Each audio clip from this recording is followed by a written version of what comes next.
خويا السيد اللي دابا خدام في البريه سولته الميساج ليا الميساج قال لي شوف، قلت لي انا البير الاولاني اللي عطيتينا السيد كما قلتي كان الماء تيخرج.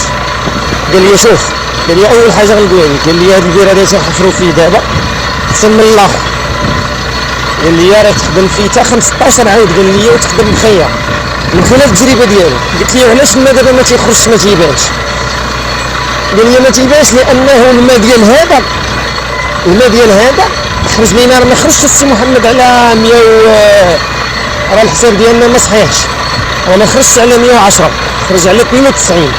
يعني الحساب اللي عطيتينا في الاول تقريبا هو الصحيح، خرج على 92 93. قال لي هذا خرج غارق، هذا الماء ديالو غارق.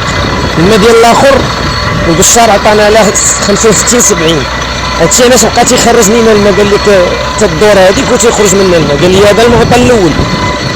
والمعطى الثاني قال لك البير الاخر كنا معاونينه بالماء، ما تيحركوا بالماء، تيخشوا تيديروا واحد التيو وتيبقى الماء طالع.